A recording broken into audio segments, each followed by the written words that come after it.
Hello students, एक बार आपका फिर से स्वागत है O2 डिजिटल एजुकेशन चैनल पर। मैं आपका मैथ्स टीचर नवनीत देशवाल। आज देखिए हम एक्सरसाइज जो मैट्रिसेस थर्ड चैप्टर का एक्सरसाइज है मिसलेनियस, उसको हम देखेंगे। तो मिसलेनियस एक्सरसाइज चैप्टर 3 का हम देखते हैं, उसका सॉल्यूशन यहाँ पे देखते हैं। तो देखिए इसके लिए आपने अगर बेसिक कॉन्सेप्ट्स का वीडियो अगर नहीं देखा है तो आप पहले बेसिक कॉन्सेप्ट का वीडियो देख लेंगे, उसके बाद फिर हम इस एक्सरसाइज को आपको अच्छे से समझ में ही आ जाएगा। तो देखिए हम शुरू करते हैं। अब देखिए इसमें क्या कह रहा है, जैसे क्वेश्चन नंबर इसमें 1 है, ये मिसलेनियस एक्सरसाइज है ये, और चैप्टर 3 पर। तो इसका जो क्वेश्चन नंबर 1 है, इसमें क्या कह रहा है ये, इसका जो हम सॉल्यूशन देखेंगे, सॉल्यूशन। तो इसमें एक मिनट, जरा मैं थोड़ा पेन को एडजस्ट कर लूं। ठीक है, अब इसमें ये क्या कह रहा है कि A and B are symmetric matrices हैं। तो आपको ये बताना है कि ये A B minus B A, ये क्या है, A B minus B A, वो एक स्क्यू सिमेट्रिक मैट्रिक्स होगा। ये आपसे कह रहा है कि ए जो है और बी, ए एंड बी, ये सिमेट्रिक मैट्रिक्स हैं। ये दोनों क्या है, सिमेट्रिक हैं। ये सिमेट्रिक मैट्रिसेस हैं। तो सिमेट्रिक आपको पता ही है क्या होता है, अगर हम ए का ट्रांसपोज करेंगे तो ए ही आएगा और बी का ट्रांसपोज बी होगा, तो तभी ये सिमेट्रिक होंगे। क्योंकि ये सिमेट्रिक है तो ए का ट्रांसपोज ए होगा और बी का ट्रांसपोज करने पर बी आएगा। अब देखिए इसमें क्या हमें करना है कि जब हम किसी मैट्रिक्स को सिमेट्रिक या इसको सिमेट्रिक चेक करते हैं तो हम उसका ट्रांसपोज करके देखते हैं। अगर जैसे ए का हमने ट्रांसपोज किया और वो हमको ए ही मिला, मतलब वही मैट्रिक्स मिला, तो वो सिमेट्रिक हो जाएगा। और अगर हमने ए का ट्रांसपोज किया और वो माइनस ए आ जाए, तब वो क्या होगा, स्क्यू सिमेट्रिक की कंडीशन होगी। तो क्या हो जाएगा, वो स्क्यू सिमेट्रिक। बेटा समझ आ रहा होगा ये आपको, स्क्यू सिमेट्रिक मैट्रिक्स। अगर किसी मैट्रिक्स का हम ट्रांसपोज करते हैं और ट्रांसपोज करने पर माइनस कोई मैट्रिक्स है ए, उसका हमने ट्रांसपोज किया और वो माइनस ए के बराबर आ गए, ठीक है, तो क्या हो जाएगा, वो स्क्यू सिमेट्रिक हो जाएगा। तो हमें किसी भी मैट्रिक्स को सिमेट्रिक या स्क्यू सिमेट्रिक चेक करना है तो उसका ट्रांसपोज करके देखते हैं। अब यहाँ पे ये ऑलरेडी दिया हुआ है कि ये वाले हैं दोनों सिमेट्रिक मैट्रिक्स ए और बी। तो इसके लिए हमें बताना है, मान लीजिए ए बी माइनस बी ए, इसको हमें चेक करना है कि ये कैसा मैट्रिक्स है। तो हम क्या करेंगे, इसका ट्रांसपोज कर देते हैं। तो जब इसका ट्रांसपोज हम करेंगे ए बी माइनस बी ए का, तो आपने इसमें ट्रांसपोज का जो प्रॉपर्टीज है उसमें आपने पढ़ा है कि अगर आप ए, कुछ प्रॉपर्टीज मैं लिख रहा हूं, जैसे ए का ट्रांसपोज करते हैं और उसका एक बार और ट्रांसपोज करते हैं तो ए ही आता है, आपने पढ़ा होगा। दूसरा प्रॉपर्टी क्या आता है, के इंटू ए का ट्रांसपोज करिए या के इंटू ए का ट्रांसपोज, यही करिए, मतलब पहले मल्टीप्लाई करके ट्रांसपोज करिए या पहले ट्रांसपोज करके तब के से मल्टीप्लाई करिए, दोनों सेम होंगे। ये प्रॉपर्टीज में पढ़ा है। मैं थोड़ा रिकैप कर रहा हूं। अगर आपने ए प्लस बी, अगर दो मैट्रिक्स हैं उनका सम करके ट्रांसपोज करते हैं या ट्रांसपोज करके सम करेंगे, तो दोनों बातें सेम होंगी। ये क्या है, पहले सम किया फिर ट्रांसपोज किया या पहले ट्रांसपोज किया फिर सम किया। वो नेगेटिव के लिए भी होगा, माइनस के लिए भी होगा, डिफरेंस के लिए। तो ए माइनस बी करेंगे या ए डैश माइनस बी डैश करेंगे, यानी ट्रांसपोज करेंगे, तो सेम होगा। एक ये भी प्रॉपर्टी होती है कि अगर आप ए इंटू बी यानी ए मल्टीप्लाई बी का ट्रांसपोज करेंगे तो क्या होगा, बी का ट्रांसपोज इंटू ए का ट्रांसपोज। तो ये कुछ आपकी प्रॉपर्टीज थी ट्रांसपोज की, जिनको मैंने दोबारा से आपको बताया क्योंकि एक्सरसाइज में जरूरत पड़ेगी। अब देखिए जब इसका ट्रांसपोज करेंगे तो हम ये वाली प्रॉपर्टी लगाते हैं कि ए बी माइनस बी ए, तो क्या हो जाएगा, ये ए बी का ट्रांसपोज माइनस बी ए का ट्रांसपोज। ठीक है, अब ए इंटू बी का ट्रांसपोज क्या होता है, ये प्रॉपर्टी लगा देंगे तो इसमें ऑर्डर बदल जाएगा, बी पहले आ जाएगा, यानी बी का ट्रांसपोज इंटू ए का ट्रांसपोज। इसमें क्या होगा, ए पहले आ जाएगा, ए का ट्रांसपोज इंटू बी का ट्रांसपोज। अब देखिए ए का ट्रांसपोज वो ए है क्योंकि ए एक सिमेट्रिक मैट्रिक्स है, और बी का ट्रांसपोज बी है, क्योंकि बी यहाँ पे दिया हुआ है, ए और बी दोनों सिमेट्रिक मैट्रिक्स है। तो जहां पे बी डैश आया है वहां पे हम बी लिख देंगे, ए के ट्रांसपोज को ए लिख देंगे, डैश यहाँ पे ट्रांसपोज है, मैं डैश बोल रहा हूं इसको। अब देखिए ए का ट्रांसपोज ये ए हो जाएगा, बी का ट्रांसपोज यहाँ पे बी हो जाएगा, क्योंकि ये इसके इक्वल यहाँ पे दिया हुआ है ऑलरेडी क्वेश्चन में, ये सिमेट्रिक है। अब यहां से देखिए हमारे पास में ये आया कि ए बी माइनस बी ए, ये एक मैट्रिक्स था, हमने इसका ट्रांसपोज किया तो ये आ गया। अब देखिए यहां से हम माइनस अगर कॉमन ले लेते हैं तो ये ए बी पहले ले आ गया ए, और ये माइनस का बी ए हो जाएगा। तो आप सोचो कि ये जो मैट्रिक्स है ए बी का जो A B minus B A का ट्रांसपोज किया तो वो क्या आ गया, minus A B minus B A. तो आप सोचो अगर ये A B minus B A एक मैट्रिक्स है, मान लो एक्स समझ लिया आपने इसको, तो यहां से क्या है, एक्स का डैश, एक्स डैश यानी एक्स का ट्रांसपोज इक्वल टू क्या होगा, ये भी एक्स है तो ये इक्वल टू क्या हो गया, माइनस एक्स हो गया। तो समझो क्या होगा, ये x dash equal to minus x आया तो ये किसकी कंडीशन है, A dash minus A dash यानी ए का transpose equal to minus A आया। तो ऐसे ही एक्स का ट्रांसपोज माइनस एक्स आया, तो यानी ये जो मैट्रिक्स है क्या हो जाएगा, स्क्यू सिमेट्रिक हो जाएगा। तो यही हमें प्रूव करना था, क्योंकि यहाँ पे हमें मिल रहा है ए बी माइनस बी ए, आप देख रहे हैं बेटा इसका ट्रांसपोज करने पर हमें क्या मिल रहा है, माइनस ए बी और minus B A, sorry B A B minus, ये क्या था, A B minus B A था, ठीक है। तो यहाँ पे हमें क्या मिला, minus A B minus B A मिला इसका ट्रांसपोज करने पर। तो ऑब्वियसली क्या होगा, ये स्क्यू सिमेट्रिक होगा। तो ये आपको अच्छे से समझ आ गया होगा। अब देखिए हम चलते हैं नेक्स्ट क्वेश्चन पे।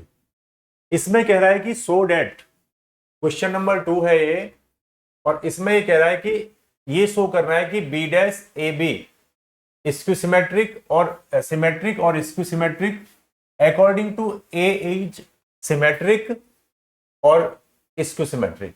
इसमें ये कह रहा है कि ए जो मैट्रिक्स है, सॉल्यूशन जब हम इसका देखेंगे, सॉल्यूशन,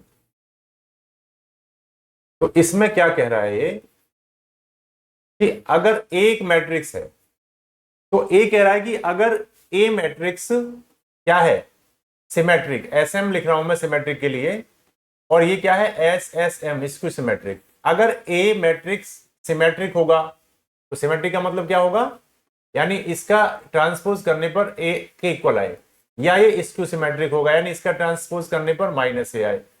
तो वो कह रहा है कि जब ए ये वाला होगा, सिमेट्रिक होगा, तो ये जो दूसरा मैट्रिक्स है आपको जो दिया बी का ट्रांसपोज ए बी, यानी ये मैट्रिक्स, अगर ए मैट्रिक्स सिमेट्रिक है तो ये भी सिमेट्रिक होगा, और ए मैट्रिक्स अगर स्क्यू सिमेट्रिक है यानी इस कंडीशन को फॉलो कर रहा है, तो ये वाला मैट्रिक्स भी क्या होगा, फिर स्क्यू सिमेट्रिक होगा। वो कह रहा है कि इसका सिमेट्रिक होना और स्क्यू सिमेट्रिक होना इसके अकॉर्डिंग है कि अगर ए सिमेट्रिक तो ये भी सिमेट्रिक, अगर ए स्क्यू सिमेट्रिक तो ये भी स्क्यू सिमेट्रिक। तो हम पहले पहला केस ले लेते हैं इसमें, पहली कंडीशन कि हमने मान लिया कि ए जो है वो सिमेट्रिक है, तो ए क्या है, सिमेट्रिक, मतलब ए का ट्रांसपोज ए है। अब इसके अकॉर्डिंग हम देखते हैं कि फिर इसका ट्रांसपोज क्या होगा, यानी ये सिमेट्रिक होगा या नहीं होगा। तो इसको चेक करने के लिए हम क्या करेंगे, बी का ट्रांसपोज ए बी का हम क्या करेंगे, ट्रांसपोज करेंगे। देखिए मैं बार बार आपसे रिपीटेडली बोल रहा हूं कि किसी भी मैट्रिक्स को सिमेट्रिक या स्क्यू सिमेट्रिक चेक करना है तो उसके ट्रांसपोज करके ही पता चलेगा। तो हमने जब ट्रांसपोज इसका किया तो इस पे हम रूल लगा देंगे, वो प्रॉपर्टीज। तो प्रॉपर्टीज क्या है, देखिए अभी आपने एक प्रॉपर्टीज देखी थी, इसकी प्रॉपर्टी की ए इंटू बी का ट्रांसपोज जो होता है वो बी का ट्रांसपोज इंटू ए का ट्रांसपोज के बराबर होता है। अब मान लीजिए अगर 3 मैट्रिक्स आ जाए, ए बी सी आ जाए और उसका ट्रांसपोज आ जाए, तो इसका ट्रांसपोज क्या होगा, इसको इधर से लिख दीजिए, यानी सी का ट्रांसपोज, फिर क्या आएगा बी का ट्रांसपोज, फिर क्या आएगा ए का ट्रांसपोज, इसको ऐसे लिखा जाएगा। तो यहाँ पे हम क्या करेंगे, ये वाली प्रॉपर्टी जब इस पे लगाएंगे तो क्या करेंगे, बी, ये है बी, तो बी का ट्रांसपोज, फिर क्या आएगा ए का ट्रांसपोज, फिर क्या आएगा बी का ट्रांसपोज और उसका भी एक बार ट्रांसपोज, क्योंकि ये वाला ट्रांसपोज ऑलरेडी है इसका, फिर यहाँ पे आएगा ये। तो जब इसको हम देखेंगे तो ये क्या हो गया, बी का ट्रांसपोज, ए का ट्रांसपोज, यहाँ पे क्या है ए है, तो यहाँ पे हम ए लिख देंगे, ए का ट्रांसपोज को ए लिख देंगे। अब आपने एक प्रॉपर्टी पढ़ा था कि ए का ट्रांसपोज, किसी मैट्रिक्स का 2 बार ट्रांसपोज करेंगे तो हमें वही मैट्रिक्स मिल जाएगा, यानी ए का ट्रांसपोज फिर ट्रांसपोज इक्वल टू ए। तो वैसे ही बी का ट्रांसपोज और उसका फिर एक बार और ट्रांसपोज, तो आपको बी मैट्रिक्स मिल जाएगा। तो यहां से आप देख रहे हैं कि बी का ट्रांसपोज ए बी, इनका ट्रांसपोज करने पर हमें वही मैट्रिक्स वापस आ गया। देखिए जो मैट्रिक्स ये था, ट्रांसपोज करके भी वही मैट्रिक्स मिल गया। तो इसका मतलब क्या होगा, ये मिला तभी जब ये हमने कंडीशन को लगाया, यानी ये ए क्या है, सिमेट्रिक मैट्रिक्स है। तो हम क्या कहेंगे, बी डैश यानी बी का transpose A B is symmetric. तो ये क्या है, ये आपका सिमेट्रिक मैट्रिक्स है। ये समझ आ गया होगा आपको। अब देखिए दूसरा केस हम यहां पे ले लेते हैं। ये हमने ले लिया केस 2। केस 2 में क्या लिया हमने कि ये जो ए है ये स्क्यू सिमेट्रिक है, SSM मतलब शॉर्ट में मैं लिख रहा हूं स्क्यू सिमेट्रिक मैट्रिक्स। तो जब ये स्क्यू सिमेट्रिक मैट्रिक्स होगा तो इसका ट्रांसपोज जो होगा वो -a होगा। ठीक है, इस किसी मैट्रिक्स का ट्रांसपोज करके अगर नेगेटिव, उस मैट्रिक्स का नेगेटिव मिल जाए तो समझो वो मैट्रिक्स स्क्यू सिमेट्रिक है। तो अब अगर ये होगा तब ये क्या होगा, तो हम इसका ट्रांसपोज करते हैं, बी का ट्रांसपोज ए बी। इसका ट्रांसपोज जब हम करेंगे तो क्या आएगा बताइए, रूल जब लगाएंगे ये वाला प्रॉपर्टी लगाएंगे तो बी का ट्रांसपोज पहले आएगा, फिर ए का ट्रांसपोज आएगा और फिर आपका बी का ट्रांसपोज ऑफ ट्रांसपोज, यानी बी का 2 बार ट्रांसपोज होगा। तो अब देखिए इसमें क्या करेंगे, ये बी डैश बी का ट्रांसपोज रहेगा। अब ए का ट्रांसपोज क्या है, इसके अकॉर्डिंग वो ए डैश -a है, तो यहाँ पे -a आ जाएगा और बी का ट्रांसपोज 2 बार हुआ है तो बी आ जाएगा। तो यहाँ पे देखिए बी डैश ए बी का जब हमने ट्रांसपोज किया तो हमें क्या मिलेगा, फिर बी का ट्रांसपोज ए बी और होल का ट्रांसपोज करने पर माइनस आएगा। ये माइनस हमारा सबसे पहले आ जाएगा बी ए बी। तो आप देखेंगे इस मैट्रिक्स का हमने ट्रांसपोज किया तो वही मैट्रिक्स नेगेटिव में मिल गया, नेगेटिव साइन बाहर आ गया। तो इसका मतलब क्या होगा, बी का ट्रांसपोज ए बी ये एक स्क्यू सिमेट्रिक मैट्रिक्स होगा। तो ये क्या होगा, एक स्क्यू सिमेट्रिक मैट्रिक होगा। ये तब हुआ ना स्क्यू सिमेट्रिक जब ए भी स्क्यू सिमेट्रिक हुआ, तो इसलिए समझ आ गया होगा आपको। तो यहां पे क्या हो जाएगा, बी का transpose A B is SSM। SSM का मतलब स्क्यू सिमेट्रिक मैट्रिक्स, तो ये स्क्यू सिमेट्रिक मैट्रिक्स हो जाएगा। तो ये आपको समझ आ रहा होगा। तो स्टूडेंट्स ये अगर आपने वीडियो नहीं देखा बेसिक कॉन्सेप्ट का ट्रांसपोज का तो आप उसे देख सकते हैं। ट्रांसपोज में क्या होता है, ट्रांसपोज करके ये कंडीशंस हैं, अगर ये आता है तो सिमेट्रिक, ये आता है तो स्क्यू सिमेट्रिक। तो किसी भी मैट्रिक्स को अगर हमें चेक करना है कि वो सिमेट्रिक है स्क्यू सिमेट्रिक है तो हम उसका ट्रांसपोज करके ही चेक करते हैं। ये दोनों क्वेश्चन आपको अच्छे से समझ आ गए होंगे। अब हम क्वेश्चन नंबर 3 की तरफ बढ़ते हैं। इसमें कह रहा है find the values of x y z if the matrix, ये दे रखा है मैट्रिक्स आपको, सेटिस्फाई द इक्वेशन, ये इस इक्वेशन को सेटिस्फाई करता है।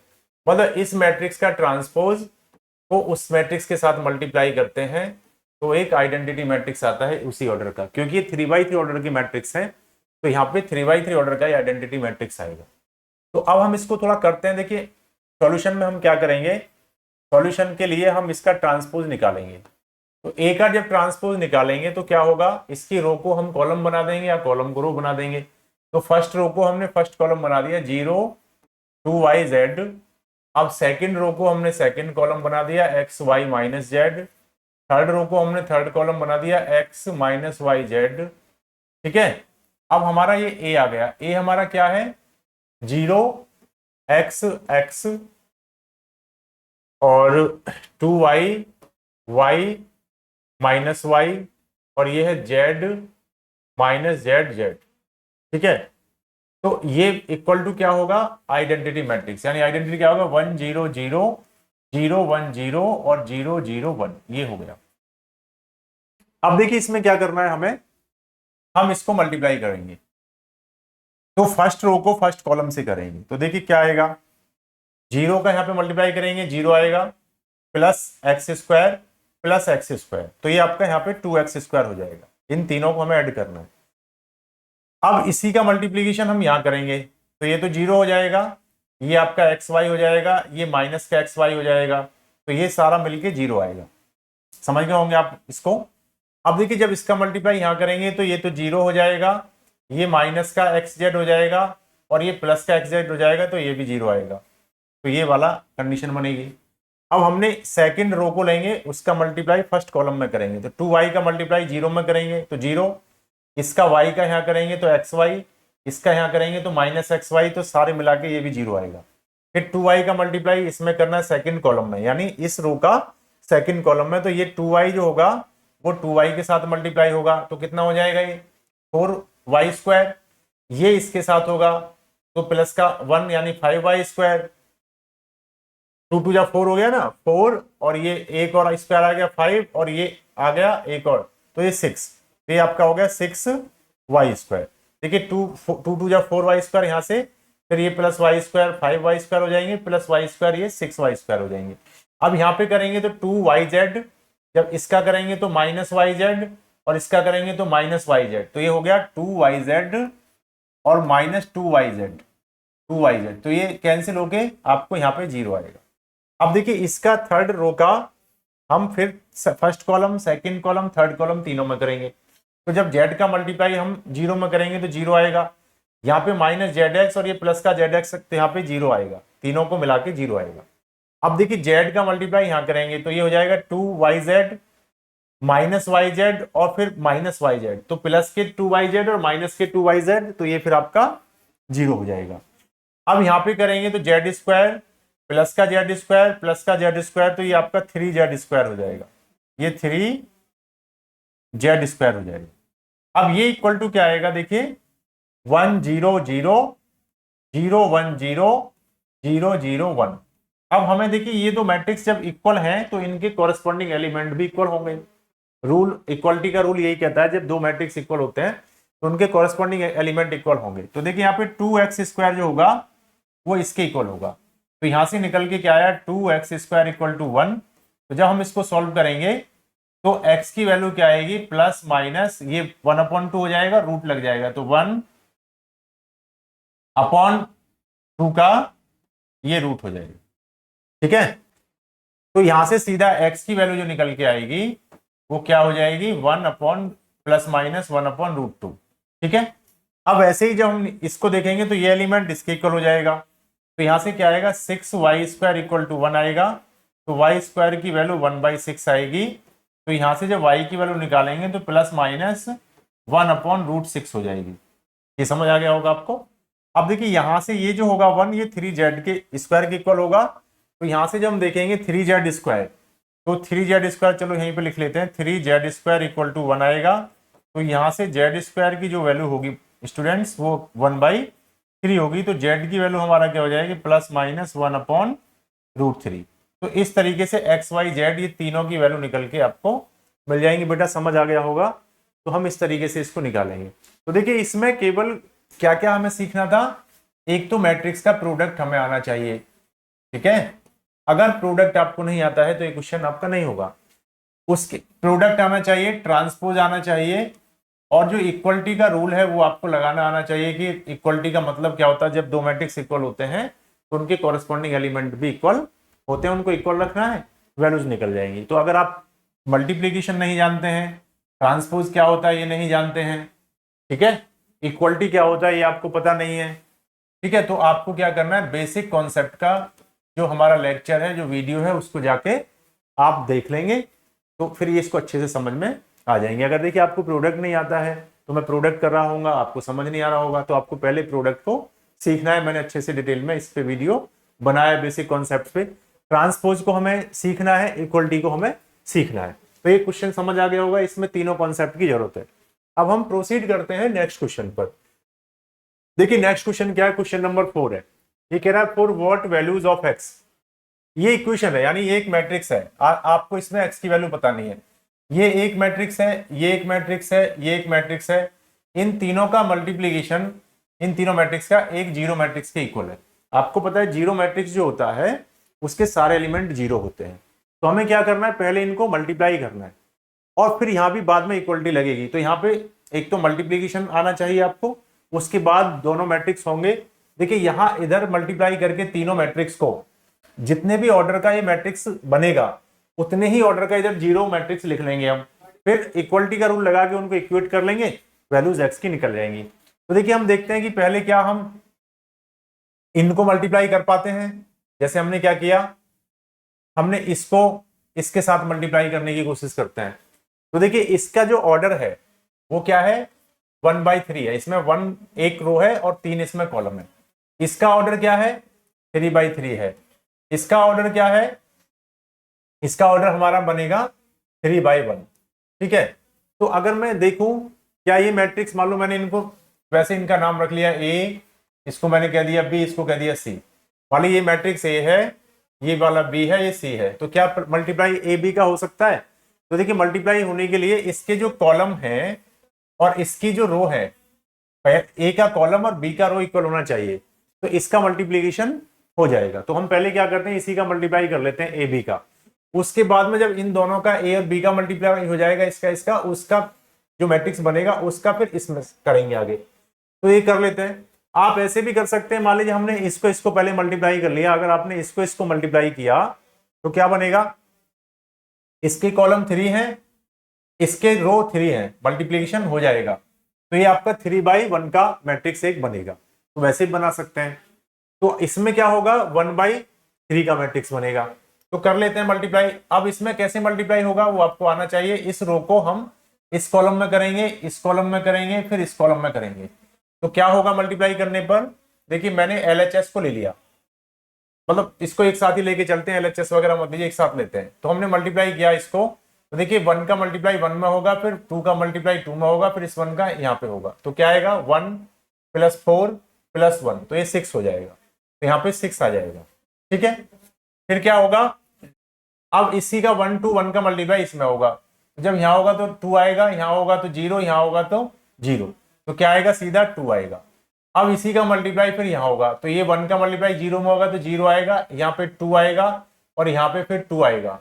2 1 जा 2 और 1 2 जा 2 होगा, तो ये इसको मिला के ये 4 आएगा। तो ये एक मैट्रिक्स इन दोनों को मल्टीप्लाई करने से बनेगा 1/3 ऑर्डर का एक मैट्रिक्स।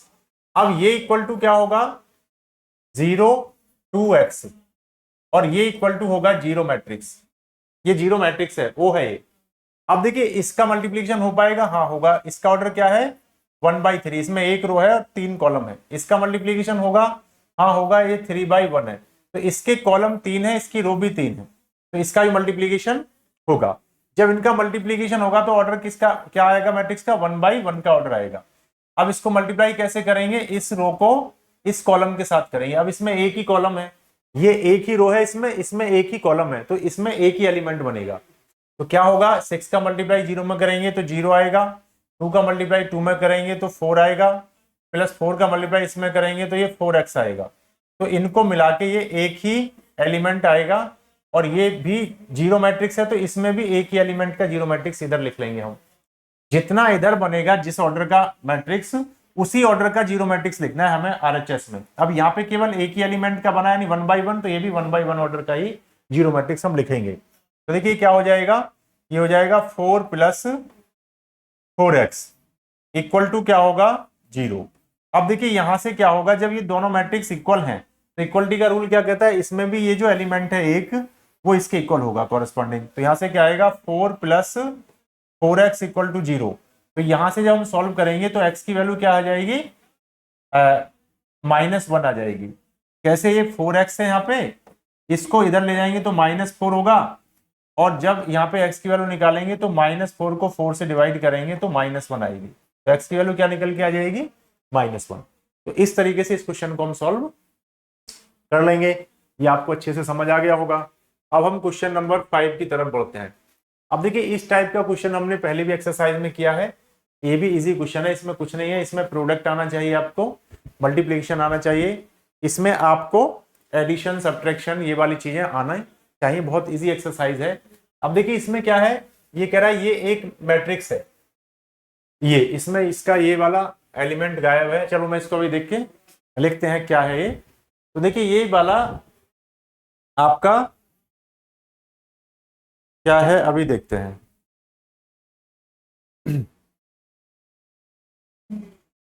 इसमें ये एलिमेंट हमारे क्या हैं, मैं एक बार चेक करके बता दूं आपको। ये मिसिंग है यहाँ पे, ये 3 1 -1 और 2, -1 और 2 है, -1 यहाँ पे है और 2 यहाँ पे है, ये थोड़ा हट गया है यहाँ पे।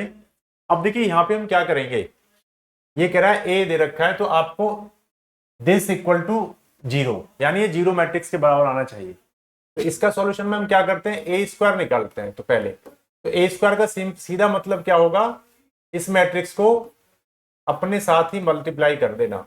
तो इसको इसी से मल्टीप्लाई करेंगे तभी तो ए स्क्वायर निकलेगा, और मल्टीप्लाई करते हैं। अगर मल्टीप्लाई रूल नहीं आता है तो नहीं हो पाएगा, लेकिन इसको समझिए। हम पहले क्या करेंगे, इस रो को लेंगे, इस कॉलम में करते हैं, यानी ये जो रो हमने ली है इसको हम पहले कॉलम में करेंगे। तो 3 का मल्टीप्लाई 3 में होगा, 1 का मल्टीप्लाई -1 में होगा। तो क्या होगा, 3 3 या 9 और ये -1, तो ये एक एलिमेंट बनेगा। ऐसे करते हैं। अब इसी का मल्टीप्लाई फर्स्ट रो का सेकंड कॉलम में करेंगे, 3 का 1 में करेंगे तो 3 हो जाएगा, 1 का 2 में करेंगे तो 2 हो जाएगा, तो ये बनेगा। अब वैसे ही इसका करना है, तो -1 का यहाँ करेंगे, -3 आएगा, ये -2 आएगा, तो यहाँ पे -5 हो जाएगा। मैं डायरेक्ट लिख रहा हूँ, यहाँ पे -1 आएगा और यहाँ पर ये 4 आएगा, तो ये आपका 3 हो जाएगा। -1 + 4 तो 3 होगा। तो ए स्क्वायर जो हमारा निकल के आएगा स्टूडेंट्स, वो आएगा हमारा 8 -5 5 3, ये हमारा मैट्रिक्स निकल के आएगा ए स्क्वायर। अब यहाँ पे हमें निकालना है 5a। तो 5a का मतलब क्या होगा, जो मैट्रिक्स ए है ये वाला, उसको 5 से मल्टीप्लाई कर दो। तो हर एक जब मल्टीप्लाई करेंगे 5 से तो उसके सारे एलिमेंट को मल्टीप्लाई करेंगे। तो इसको 3 को 5 से करेंगे तो 15 आएगा, इसको करेंगे तो -5 आएगा, अगर इसको करेंगे तो 5 और ये 10 आ जाएगा, तो ये 5a आ जाएगा। अब यहाँ पे 7i करना है। तो जब 7i करेंगे तो i जो आइडेंटिटी मैट्रिक्स होता है 2x2 ऑर्डर का, उसको हमें 7 से मल्टीप्लाई करना है। तो ये हो जाएगा 7007। समझ आ गया होगा। अब ये वैल्यू ए स्क्वायर की वैल्यू और 5a और 7i की वैल्यू यहाँ पे रख देंगे। मान लो हमने LHS ले लिया, अब इसमें ए स्क्वायर की वैल्यू रख देते हैं। तो ए स्क्वायर क्या है, वो है 8 -5 5 और 3, उसके बाद माइनस, अब 5a की वैल्यू रख देते हैं। तो 5a क्या है 15 और -5 5 और 10, और उसके बाद हम क्या करते हैं 7i, तो +7 क्या होगा i 7007, ये रख देते हैं। अब इसमें क्या है, इन दोनों को प्लस कर दो क्योंकि दिस प्लस दिस है, और बाद में इसको माइनस कर दो, या पहले इसमें से इसको माइनस कर लो फिर बाद में से प्लस करें। तो पहले हम प्लस कर लेते हैं। तो जब इसको प्लस करेंगे तो 8 7 15 हो जाएगा, इसको करेंगे -5 और 0 तो -5 होगा, 5 + 0 5 होगा, 3 + 7 10 होगा। अब ये माइनस कर देते हैं इस वाले मैट्रिक्स को, तो ये क्या है 15 5 -5 10। अब सीधा माइनस कर दीजिए, देखिए 15 में से 15 माइनस होगा तो आपका क्या आएगा 0 आएगा, -5 में से इसको करेंगे -5 को तो 0 आएगा, 5 में से 5 को करेंगे 0, 10 में से 10 को करेंगे 0, तो आपको देखेंगे एक 0 मैट्रिक्स मिल गया। तो इक्वल टू क्या हो गया, RHS हो गया। तो इस तरीके से ये प्रूव हमारा हो गया, ये शो हो गया कि a² - 5a + 7i एक 0 मैट्रिक्स के बराबर होगा। अब देखिए ये क्वेश्चन अच्छे से स्टूडेंट्स आपको समझ आ गया होगा। अगर कहीं कोई डाउट हो रहा है, क्योंकि आपको ज्यादा डाउट हो रहा होगा तो प्रोडक्ट तुम्हें हो रहा होगा प्लस माइनस करने में, यानी बेसिक कॉन्सेप्ट यहाँ पे लग रहा है बार बार। जो ऑपरेशंस है ना, प्रोडक्ट है, एडिशन है, सब्ट्रैक्शन है, ये सब लग रहा है। तो आप इसके बेसिक कॉन्सेप्ट का वीडियो जाके देख लेंगे तो वहां से इसको कॉन्सेप्ट समझ में आ जाएगा, फिर ये क्वेश्चन और भी अच्छे से समझ में आपको आ जाएंगे। देखिए इस टाइप का क्वेश्चन हमने अभी सॉल्व किया कि अगर इन मैट्रिक्स को मल्टीप्लाई करते हैं तो वो इक्वल टू क्या आते हैं, एक 0 मैट्रिक्स के बराबर आते हैं। तो यहाँ से फिर एक इक्वेशन बनेगी x में, और हमें क्या करना है x की वैल्यू निकालना है। तो देखिए वही इसका ऑर्डर लिखेंगे तो इसका ऑर्डर 1/3 होगा, इस मैट्रिक्स का अगर हम ऑर्डर लिखेंगे तो 3/3 होगा, इस मैट्रिक्स का हम ऑर्डर लिखेंगे तो 3/1 होगा। तो हम पहले 2 मैट्रिक्स को मल्टीप्लाई करेंगे, उसके जो रिजल्ट आएगा उसमें फिर नेक्स्ट मैट्रिक्स को मल्टीप्लाई करेंगे, तो फिर वो तीनों को मल्टीप्लाई करके एक मैट्रिक्स बनेगा, और वो मैट्रिक्स होगा 0 मैट्रिक्स के इक्वल। ये 0 नहीं है, ये O है, तो वो 0 मैट्रिक्स के इक्वल होगा। तो अब इधर साइड में तीनों को मल्टीप्लाई करके जितने भी ऑर्डर का मैट्रिक्स बनेगा उतने ही ऑर्डर का इधर 0 मैट्रिक्स आपको बना के रखना है। फिर क्या करेंगे, इक्वलिटी ऑफ द मैट्रिक्स लगाएंगे, तो उसमें जो कॉरेस्पॉन्डिंग एलिमेंट को इक्वल रख के इक्वेशन बनाएंगे और x की वैल्यू फाइंड आउट कर लेंगे। तो देखिए जब हम इसको मल्टीप्लाई करेंगे यहाँ पे, तो पहला एक ही रो है इसमें, उसको हम पहले कॉलम से फिर दूसरे कॉलम से ऐसे करेंगे। तो फर्स्ट रो को जब हम फर्स्ट कॉलम से करेंगे तो एक एलिमेंट इससे बनेगा। तो इसका मैं सॉल्यूशन आपको बता रहा हूँ, इसको आप देखेंगे ध्यान से और अच्छे से समझ आ जाएगा आपको। तो x का मल्टीप्लाई 1 में करेंगे तो यहाँ x आएगा, इसका 0 में करेंगे 0 आएगा, इसका 2 में करेंगे तो -1 का 2 में करेंगे तो -2 आएगा। तो ये आ गया।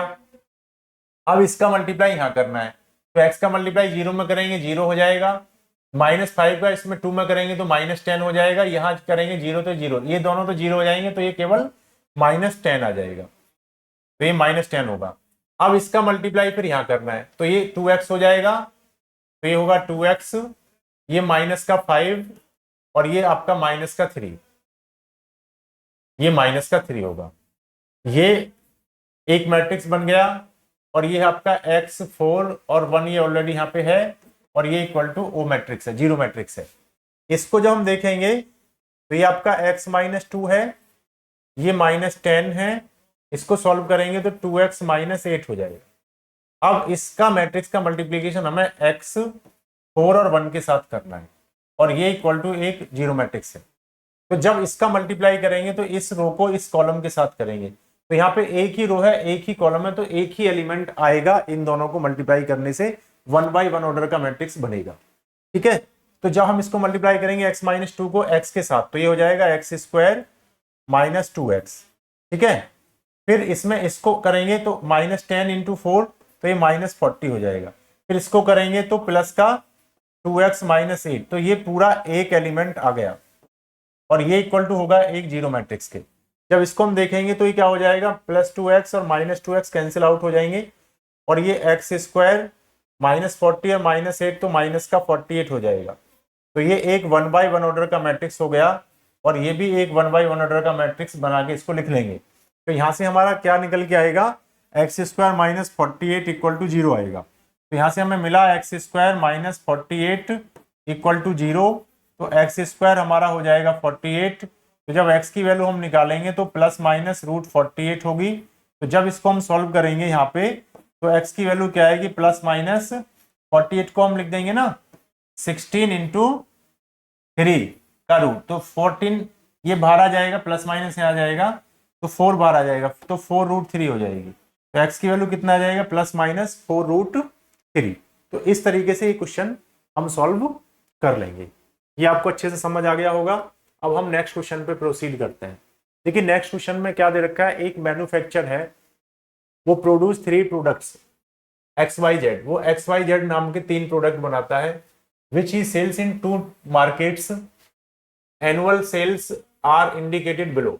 अब उनको 2 मार्केट में बेचता है, जैसे ये X प्रोडक्ट है, ये Y प्रोडक्ट है, ये वाला ये Z प्रोडक्ट है। तो ये मार्केट में उसने जो बेचा, फर्स्ट मार्केट में उसने X प्रोडक्ट इतना यूनिट बेचा, Y प्रोडक्ट 2000 यूनिट बेचा, Z प्रोडक्ट 18,000 यूनिट बेचा। तो ये जब उनको बेचेगा तो उसको कुछ पैसे मिलेंगे, रिवेन्यू कलेक्शन होगा। तो वो कह रहा है unit cell prices of X, Y and Z, X, Y और Z का जो प्राइस है, सेलिंग प्राइस वो 2.50 तो X का है, 1.50 रुपीज वो Y का है और 1.00 रुपीज जो है वो आपका Z का है। तो find the total revenue in each market with the help of the matrix algebra. अब देखिए ये जो मार्केट है इसमें इसने XYZ ये बेचा, तो देखिए फर्स्ट का रेवेन्यू कैसे निकालेंगे। ये मान लीजिए इसने बेचा X की 10,000 यूनिट, Y की 2,000 यूनिट और Z वाले की बेची 18,000 यूनिट। तो ये मैट्रिक्स हमने बना लिया इन तीनों का। ये हम फर्स्ट मार्केट का रेवेन्यू निकालना है, फर्स्ट मार्केट रेवेन्यू, मतलब हमें कितना पैसा मिलेगा इनको सेल करके। अब देखिए ये जो इसका हम कॉलम मैट्रिक्स बना लेंगे, ये 2.50 एक्स के पर यूनिट का प्राइस है, 1.50 वाई का, और 1 जो प्राइस है 1 रुपीज, 1.00 भी लिख सकते हैं, वो जेड का है। तो जब इसको मल्टीप्लाई करेंगे तो इसका मल्टीप्लाई होगा इसमें, इसका मल्टीप्लाई होगा इसमें, इसका मल्टीप्लाई होगा इसमें, तो तीनों को ऐड करेंगे तो टोटल रेवेन्यू पहली मार्केट का निकल जाएगा। तो देखिए जब वो कितना आएगा, जब इसका मल्टीप्लाई करेंगे इसमें तो आएगा 250 और यहाँ पे 2 जीरो और लगा देंगे, ये आएगा प्लस, जब इसका मल्टीप्लाई हम करेंगे इसके साथ तो हो जाएगा ये आपका 150 ये हो जाएगा। ठीक है, अच्छा अब हम क्या करेंगे, इसका मल्टीप्लाई तो प्लस 18,000 ही आ जाएगा, ये तीनों का रेवेन्यू आ जाएगा कलेक्ट। अब इसको जब हम ऐड करेंगे तो क्या आएगा, इसको हम ऐड करेंगे तो देखिए ये है 25,000, ये 18,000 है और ये 3,000 है, तो 18 और 3 कितना हो जाएगा 21, 21 और ये 25, ये आपका 46,000 हो जाएगा। कितना हो जाएगा 46,000। तो मार्केट जो 1 थी उसका रेवेन्यू आ गया 41,000। तो जो फर्स्ट का रेवेन्यू है, मैं रेवेन्यू आर से लिख रहा हूं तो वो कितना आ गया 46,000, ये फर्स्ट मार्केट का रेवेन्यू आ गया। अब हमें सेकंड मार्केट का रेवेन्यू निकालना है, तो सेकंड मार्केट के लिए क्या होगा, ये तो वही रहेंगे, नहीं ये चेंज हो गया यहाँ पे, तो इसको हम चेंज कर देते हैं। सेकंड मार्केट के लिए प्राइस वही रहेगा, तो इसमें हमने क्या किया, ये 6,000 था, ये आपका 20,000 यूनिट थी और ये आपका 8,000 यूनिट थी। तो ये यूनिट हमने सेकंड मार्केट में बेची, तो उसका रेवेन्यू क्या आएगा, तो देखिए उसका रेवेन्यू कैसे निकालेंगे, ये देखिए इनका फिर प्रोडक्ट करेंगे, तो हमने क्या करेंगे 6,000 का प्रोडक्ट करेंगे इसमें, तो कितना आएगा वो आएगा आपका, ये आपका 0 0 और ये आएगा 15,000। ठीक है, अब इसका मल्टीप्लाई जब इसमें करेंगे तो कितना आ जाएगा,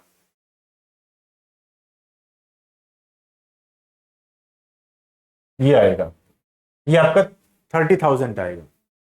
अच्छा इसका मल्टीप्लाई करेंगे तो ये 8,000 यहां पे आ जाएगा, प्लस 8,000, तो कितना हो गया, ये टोटल मिला के कितना आएगा 30 और 15, ये 45 हो जाएगा, 45 और 8 ये 53,000 हो जाएगा, 53,000 हो गया। ठीक है ना, ये 53,000 हो जाएगा।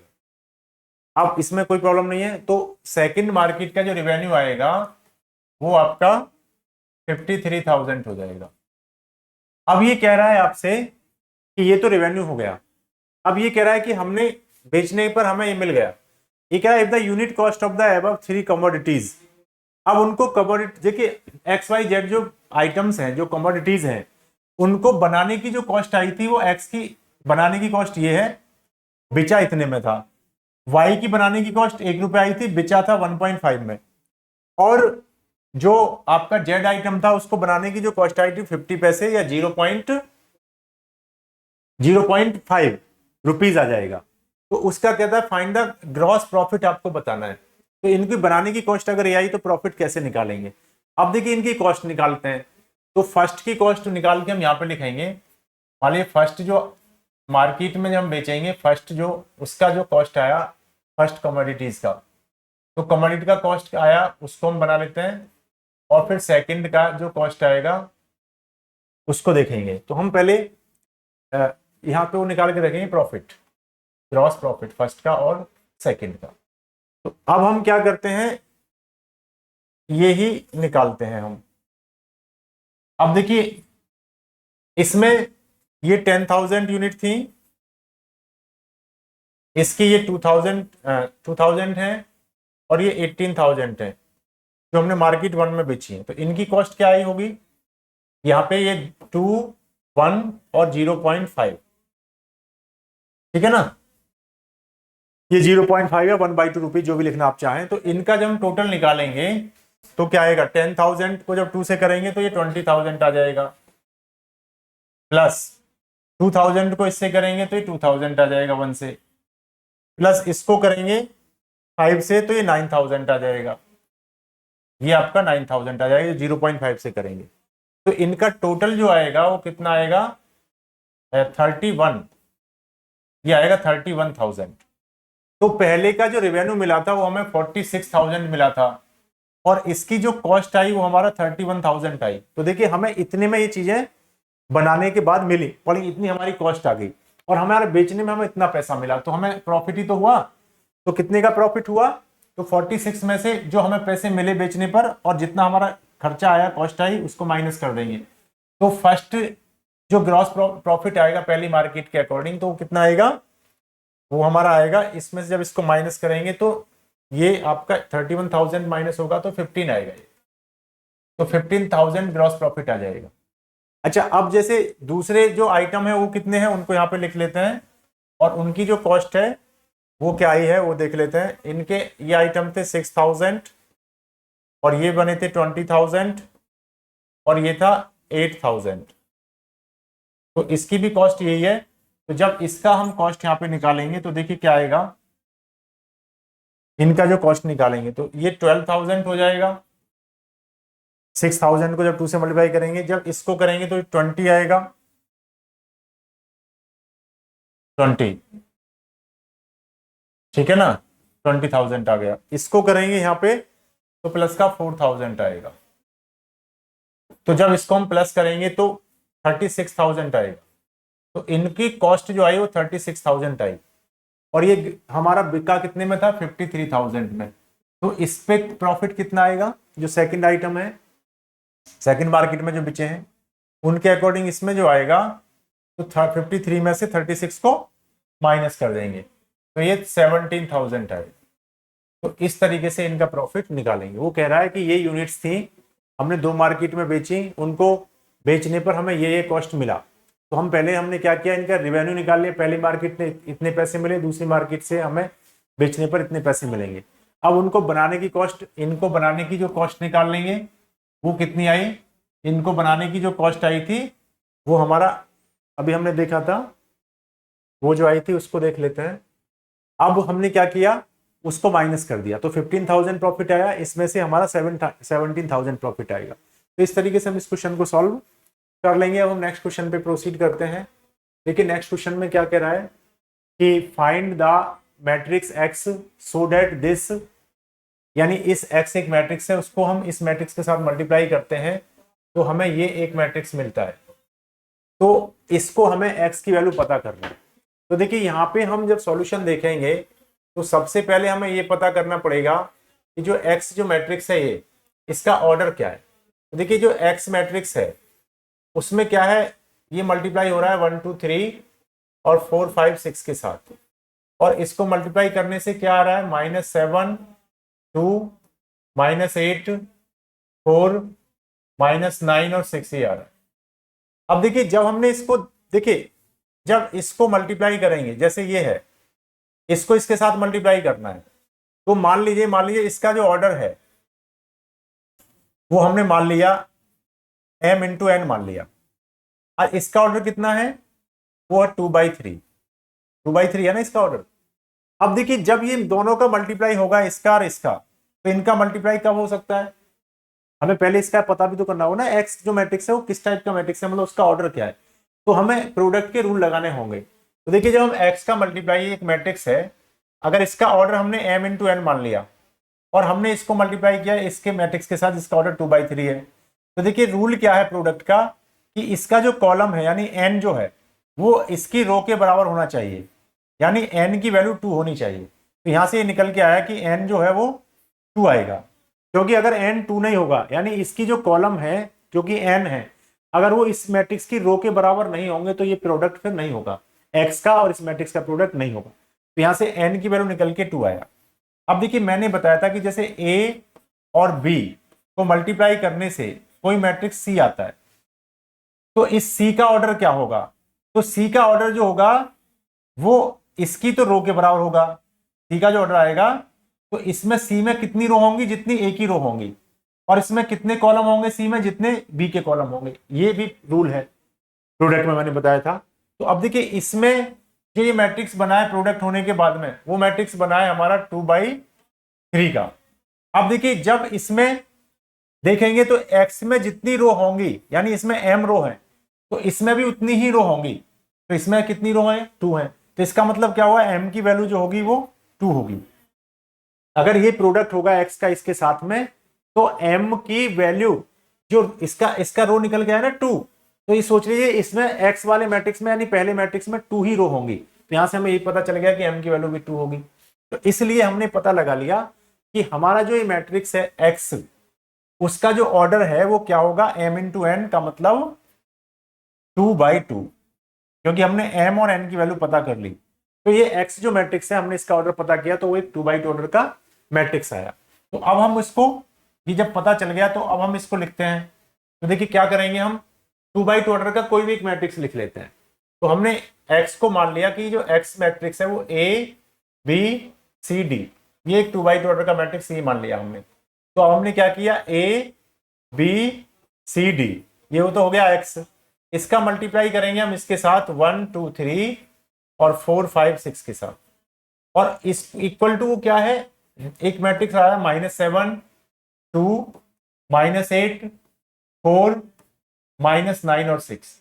तो जब हम इसको मल्टीप्लाई करेंगे इसको इसके साथ तो क्या होगा, इनको मल्टीप्लाई करके एक मैट्रिक्स मिलेगा, वो इसके इक्वल होगा। फिर उनके कॉरेस्पॉन्डिंग एलिमेंट को इक्वल करके इक्वेशन बना लेंगे और ये इक्वेशन आपका सॉल्व हो जाएगा। तो ये कैसे सॉल्व होगा, पहले इसको मल्टीप्लाई करेंगे तो इसका मल्टीप्लाई इसमें होगा, तो a + 4b, ये क्या आएगा a + 4b। अब इसका मल्टीप्लाई फिर इस रो में होगा तो क्या आएगा 2a + 5b। फिर इसी का मल्टीप्लाई फर्स्ट रो का थर्ड कॉलम में होगा तो क्या आएगा 3a + 6b। ठीक है, ये आपका आ गया।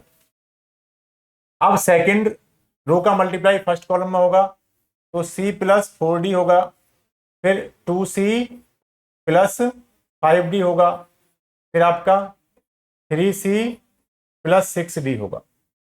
अब ये इक्वल टू क्या हो जाएगा, ये हो जाएगा -7 2 -8 4 -9 और 6, ये क्या होगा -9 और 6। अब हम क्या करेंगे, इसमें इक्वेशन बना लेंगे। ये जो कॉरेस्पॉन्डिंग एलिमेंट है ना, ये दो मैट्रिक्स इक्वल आ गए, तो इट मींस ये जो होगा a + 4b वो -7 के इक्वल होगा। तो यहां से हम इक्वेशन बना के लिख लेते हैं। अभी हम इक्वेशन लिख लेते हैं।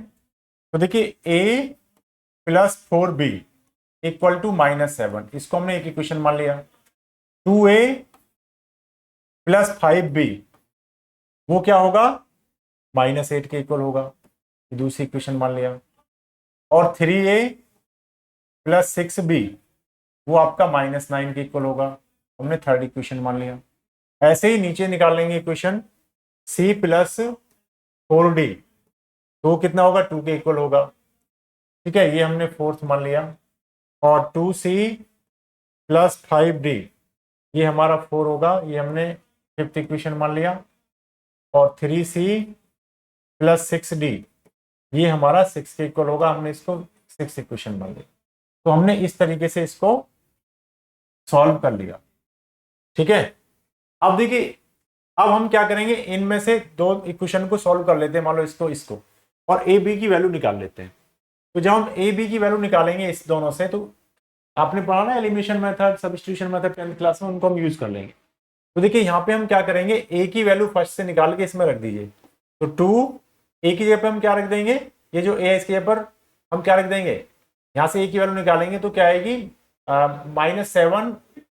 देखिए जब हम ए की वैल्यू फर्स्ट से निकालेंगे तो क्या आएगी, ए की वैल्यू आएगी -7 और उसको उधर ले जाएंगे -4b, ये आएगी ए की वैल्यू। तो इसको यहाँ रख देंगे, तो ए की जगह पर हम क्या लिख देंगे -7 -4b। ठीक है, और प्लस का हो गया 5b इक्वल टू क्या होगा -8। मैंने क्या किया, जो फर्स्ट था इक्वेशन उससे मैंने ए की वैल्यू निकाली, वो ये आएगी, और मैंने इसमें रख दिया ए की जगह पर। तो ये कितना हो जाएगा -14 और ये -8b + 5b = -8। तो इनको जब हम सॉल्व करेंगे तो माइनस का ये 3b आएगा, और ये -8 और ये आपका प्लस का 14 हो जाएगा। तो -3b = प्लस का 6 आएगा, तो b की वैल्यू -2 आ जाएगी। तो b की वैल्यू निकल के क्या आ गई -2। अब ये -2 आया b की वैल्यू, तो a की वैल्यू क्या हो जाएगी -7 -4 × -2। तो a की वैल्यू हो जाएगी -7 और प्लस का 8, तो a की वैल्यू 1 हो जाएगी। a की वैल्यू 1 आ गई, b की वैल्यू -2 आ गई। ठीक है, तो यहाँ पे इसमें रखेंगे, ये सेटिस्फाई करेगी इक्वेशन को। देखो a की जगह पे हम 1 रख देंगे तो 3 हो जाएगा, b की जगह पे -2 रख देंगे तो -12 हो जाएगा। तो इक्वल टू ये 9 ही आएगा, नहीं सेटिस्फाई हो रहा है। तो a की वैल्यू 1, b की वैल्यू -2, ये आपका -2 है। -3b = 6 आएगा, तो यहाँ से b की वैल्यू -2 आएगा। ठीक है, अब ऐसे ही हमें पता चल गया ना, यहाँ पे हमें पता चल गया कि ए की जो वैल्यू है वो हमारी 1 है और बी की वैल्यू हमारा -2 है। अब वैसे ही हम निकाल लेते हैं ये वैल्यू इन इक्वेशन को सॉल्व करके। देखिए यहां से हम फोर्थ इक्वेशन को ले लेते हैं, ये वाली, इससे सी की वैल्यू निकालते हैं। तो सी की वैल्यू क्या होगी, 2 - 4d होगी, वो यहाँ पे रख देते हैं। तो 2 सी की जगह हम क्या लिखेंगे, 2 - 4d और प्लस का 5d = 4। हमने इसमें फिफ्थ में रख दिया, यहाँ पे रख दिया सी की वैल्यू इससे निकाल के। तो हो जाएगा 4 माइनस का 8d प्लस 5d = 4।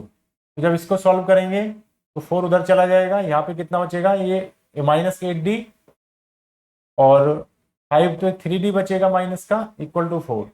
तो -3d = क्या हो जाएगा, 0। तो यहाँ से d की वैल्यू निकल के आएगी 0। तो d की वैल्यू 0 आ गई। तो जब d 0 होगा तो यहाँ पे d की वैल्यू 0 रखेंगे, तो c की वैल्यू हमारी 2 आ जाएगी। तो c की वैल्यू 2 आ जाएगी और d की वैल्यू क्या आएगी, 0 आ जाएगी। तो हमारा जो मैट्रिक्स था x, वो हमने क्या लेके चले थे, हम उसको a b c d लेके चले थे। तो मैट्रिक्स हमें पता चल गया क्या होगा, क्योंकि ए बी सी डी की वैल्यू हम निकाल चुके हैं, वो 1 -2 2 और 0। तो ये हमारा एक्स मैट्रिक्स हमें पता चल जाएगा। तो इस तरीके से हम इसको यूज कर लेंगे। देखिए इसमें ज़्यादातर प्रोडक्ट यूज हो रहा है, उसके बाद में इक्वलिटी का यूज हो रहा है। तो ये आप ध्यान से देख लेंगे। अगर ये कॉन्सेप्ट्स आपको नहीं आते हैं तो इस पे already video O2N digital education channel पर पड़ा हुआ है, उसमें आप जाके ऑपरेशंस और मैट्रिक्स का वीडियो देखेंगे। वहाँ पे प्रोडक्ट, एडिशन, सब्ट्रैक्शन सब कुछ मिलेगा और वहाँ से जाके क्वेश्चन आसानी से समझ में आपको अच्छे से आ जाएंगे। क्वेश्चन नंबर 9 में ये कह रहा है कि ए एक मैट्रिक्स है, इसमें अल्फा बीटा गामा, ये गामा है, ये माइनस अल्फा है, दे रखा है। Is such that if equal to इतना, इज सच डेट कि ए स्क्वायर, जब हम इस मैट्रिक्स का स्क्वायर करते हैं तो आइडेंटिटी मैट्रिक्स आता है। तो कह रहा है कि इनमें से कौन सा ऑप्शन करेक्ट होगा। तो बहुत सिंपल क्वेश्चन है। आपको पता है कि जब ए स्क्वायर निकालेंगे तो हम उस मैट्रिक्स को ए के साथ ही मल्टीप्लाई करेंगे। तो अल्फा बीटा, ये गामा, ये माइनस अल्फा हो गया। अब हमें इसको इसी के साथ मल्टीप्लाई करना है, अल्फा बीटा गामा और माइनस अल्फा। तो जब हम ए स्क्वायर निकालेंगे, मल्टीप्लाई करेंगे, तो देखो क्या आएगा। तो इसको मल्टीप्लाई करेंगे ऐसे कॉलम के साथ, तो अल्फा स्क्वायर हो जाएगा, या अल्फा अल्फा के साथ होगा, ये आपका प्लस हो जाएगा बीटा गामा। ठीक है। अब जब हम इसका मल्टीप्लाई इसके साथ करेंगे, मतलब फर्स्ट रो का मल्टीप्लाई सेकंड कॉलम से करेंगे, तो अल्फा इंटू बीटा, तो अल्फा बीटा होगा, और बीटा का इसके साथ करेंगे माइनस अल्फा के साथ, तो माइनस का अल्फा बीटा होगा। ठीक है, ये एलिमेंट बन जाएंगे।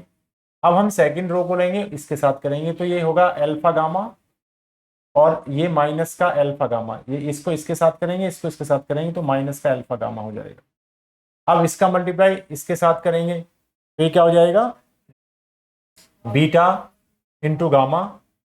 ठीक है ना, ये हो गया बीटा गामा, और ये क्या हो गया, बीटा गामा के बाद में ये हो गया प्लस का अल्फा स्क्वायर, ये हो गया, ये आ गया। तो देखिए ये कैंसिल आउट होंगे, ये कैंसिल आउट होंगे, तो ए स्क्वायर जो मैट्रिक्स आएगा निकल के, वो आएगा अल्फा स्क्वायर बीटा गामा, ये 0, ये 0 और ये beta gamma plus alpha square, ये आएगा। ठीक है। अब देखिए ये कह रहा है कि जो ए स्क्वायर है वो आइडेंटिटी मैट्रिक्स के इक्वल है, यानी ए स्क्वायर जितने ऑर्डर का मैट्रिक्स होगा उतने ही ऑर्डर का आइडेंटिटी मैट्रिक्स, स्क्वायर मैट्रिक्स यहाँ पे ले लेंगे। तो ये जो ए स्क्वायर हमारा जो आया निकल के आया alpha square plus beta gamma, 0 और ये 0 और ये आपका आया beta gamma plus alpha square equal to क्या आया, 1 0,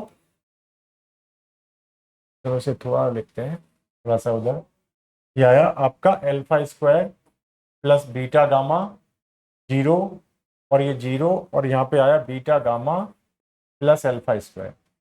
अब ये इक्वल टू आइडेंटिटी मैट्रिक्स हो गया 1 0 0 1। ठीक है।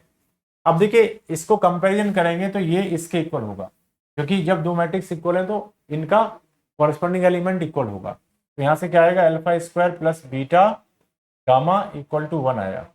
ठीक है। अब देखिए इसके अकॉर्डिंग क्या होगा, हम सारा कुछ उधर भेज देते हैं, यहाँ 0 रह जाएगा। तो मान लीजिए अल्फा भी उधर चला गया, 1 भी उधर चला गया, तो क्या होगा, 1 minus alpha square minus beta gamma, ऐसे कुछ हो जाएगा।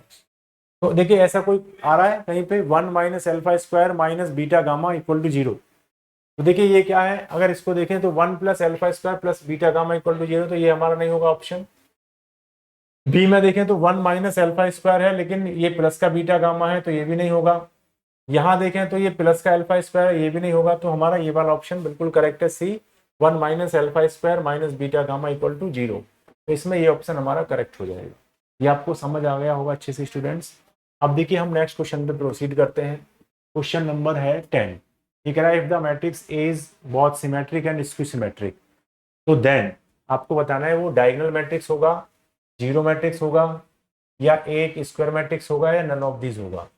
तो देखिए ये कह रहा है कि एक मैट्रिक्स है ए, वो सिमेट्रिक भी है स्क्यू सिमेट्रिक भी है। तो अब देखिए ए जो है वो सिमेट्रिक है। ए क्या है, एसएम, एसएम मतलब सिमेट्रिक। तो इट मीन्स क्या होगा कि ए का ट्रांसपोज करने पर ए ही आएगा। अच्छा फिर वो कह रहा है कि ए जो मैट्रिक्स है ये स्क्यू सिमेट्रिक भी होता है, मतलब ये दोनों है, सिमेट्रिक भी है और स्क्यू सिमेट्रिक भी है। जब ये स्क्यू सिमेट्रिक होगा तो इट मीन्स क्या होगा कि इसका ट्रांसपोज करने पर माइनस ए आएगा। तो यहाँ से हमें दो बातें पता चल रही हैं कि जो मैट्रिक्स ए का ट्रांसपोज करने पर ए भी आता है और ए का ट्रांसपोज करने पर माइनस ए भी आता है। तो जब हम बाय फर्स्ट और सेकंड से देखेंगे, बाय फर्स्ट एंड सेकंड से आप ध्यान से देखेंगे तो ए डैश इक्वल टू ए है, A dash equal to minus ए, तो यहाँ से क्या आएगा ए इक्वल टू माइनस ए आ जाएगा। आएगा नहीं आएगा? तो जब ये दोनों इक्वल हैं तो ये दोनों साइड भी तो इक्वल होंगी। तो ए इक्वल टू माइनस ए, तो इसको इधर लाएंगे तो क्या हो जाएगा ए, ये प्लस का ए हो जाएगा इक्वल टू 0 बचेगा। तो ये क्या हो जाएगा 2a इक्वल टू 0, क्योंकि ये मैट्रिक्स है तो यहाँ पे हम 0 नहीं लेंगे, ओ है, ये 0 मैट्रिक्स है पूरा, ठीक है। तो क्या आएगा यहाँ पे ए इक्वल टू क्या आएगा 0, यानी ओ आ जाएगा। तो यानी ये जब कंडीशन होगी कि कोई मैट्रिक्स सिमेट्रिक भी और इसको सिमेट्रिक भी है, तो इसका मतलब ए और कुछ नहीं होगा, वो 0 मैट्रिक्स होगा। तो इसका सीधा आंसर क्या आएगा कि ए इज ए 0 मैट्रिक्स है, यानी इसका ऑप्शन बी करेक्ट हो जाएगा। अब देखिए हम क्वेश्चन नंबर 11 पे जाते हैं। ये कह रहा है if A is a square matrix है। ये क्या कह रहा है कि ए क्या है, एक स्क्वायर मैट्रिक्स है और उसका स्क्वायर करने पर भी ए ही आता है। तो कह रहा है कि इसकी वैल्यू बताइए क्या होगी, तो इनमें से। अब देखिए उसने दिया हुआ है सॉल्यूशन, अगर हम बात करते हैं तो कह रहा है कि ये एक स्क्वायर मैट्रिक्स है, स्क्वायर करने पर ए का स्क्वायर करने पर ए ही मिलता है, तो इसकी वैल्यू बतानी है। तो आई प्लस, देखिए आई प्लस ए का होल पावर 3 माइनस 7 किसके बराबर होगा, ये हमें बताना है। अब देखिए आपको ए प्लस बी का होल क्यूब तो आता होगा, उसको एक्सपेंड करना, उसको हमें करेंगे नहीं करेंगे, तो मैं बता रहा हूँ क्या होता है। इसका होता है ए का क्यूब प्लस बी का cube plus 3a square B plus 3ab square. तो ये इसका एक्सपेंशन होता है। अब देखिए जब हम यहाँ पे ये लगाएंगे तो क्या होगा, आई का क्यूब प्लस ए का क्यूब प्लस 3i स्क्वायर ए प्लस 3a आई स्क्वायर, ठीक है, और माइनस 7a। ये तो आएगा, इसका एक्सपेंशन करने पर इतना आ जाएगा और ये माइनस 7a आ गया। अब देखिए आई का पावर कितना ही करेंगे, आई को कितनी बार खुद से मल्टीप्लाई करेंगे वो आई ही रहता है। तो ये आपका क्या होगा, आई आ जाएगा। अब जो ए स्क्वायर है, ए का क्यूब हम उसको ए स्क्वायर इंटू ए लिख सकते हैं। अब देखिए आई स्क्वायर करेंगे तो 3i आएगा और यहाँ पर ये ए आएगा, और आई का स्क्वायर करेंगे तो फिर आपका वही आपका आएगा 3ai आ जाएगा माइनस 7a, ठीक है। अब देखिए आई स्क्वायर की जो वैल्यू है वो आपको ए दे रखी है, तो यहाँ पर आई प्लस हम क्या लिख देंगे ए, और ये ए तो यहाँ पे आएगा, ए स्क्वायर की वैल्यू ए है तो फिर ए और एक और है तो ए स्क्वायर फिर हो जाएगा, प्लस देखिए 3i को ए से मल्टीप्लाई करिए, किसी भी मैट्रिक्स को अगर हम आई के साथ मल्टीप्लाई कर देंगे तो हमें वही मैट्रिक्स मिलेगा, या ए इंटू आई करेंगे तब भी हमें ए ही मिलेगा। तो यहाँ पे आई इंटू ए आपका ए हो जाएगा, तो ये 3a हो गया, और ए इंटू आई भी ए हो जाएगा तो वो भी प्लस का 3a हो गया माइनस का 7a हो गया। अब देखिए ए स्क्वायर की वैल्यू फिर आपका ए हो जाएगी, तो दोबारा से हम क्या लिख देंगे आई प्लस ए, क्योंकि ए स्क्वायर फिर ए दे रखा है ना ये, अब प्लस का 3a, 3 या 3 कितना हो जाएगा 6a हो जाएगा माइनस का 7a, तो 6a प्लस a 7a हो जाएगा। तो i plus 7a minus 7a, तो ये आपका जीरो मैट्रिक्स बचेगा। तो ये क्या आ जाएगा, I plus zero matrix equal to ये आई आ जाएगा। क्योंकि किसी भी मैट्रिक्स में अगर आप जीरो मैट्रिक्स को ऐड कर देते हो तो आपको वही मैट्रिक्स मिलता है। सारा ही चीज़ें हम बता चुके हैं बेसिक कॉन्सेप्ट में, तो आप वहाँ की जाके वीडियो देख लेंगे। तो इसमें जो ऑप्शन सी करेक्ट होगा कि इसको सॉल्व करने पर एक आइडेंटिटी मैट्रिक्स बचेगा और कुछ नहीं बचेगा।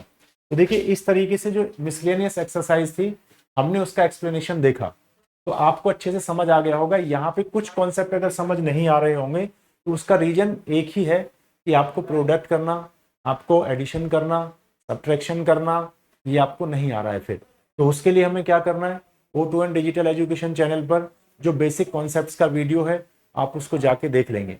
जब उसको देखेंगे तो आपको पता चल जाएगा कि किस तरीके से प्रोडक्ट होता है, इक्वालिटी का रूल क्या होता है। तो मेरी आपसे एक रिक्वेस्ट है स्टूडेंट्स कि ये वीडियो देखने से पहले आप बेसिक कॉन्सेप्ट का वीडियो जरूर देख लें, फिर आपको कोई प्रॉब्लम नहीं होगी। और हम इसी तरीके से O2N डिजिटल एजुकेशन चैनल पर अच्छा कंटेंट्स आपके लिए लाते रहेंगे। आप कंटिन्यूटी बना के यहाँ पे रखिए, आपको कहीं और जाने की जरूरत नहीं पड़ेगी। यहाँ पे बहुत अच्छा मटेरियल आपको मिलता रहेगा, तो यहाँ पे देखते रहेंगे।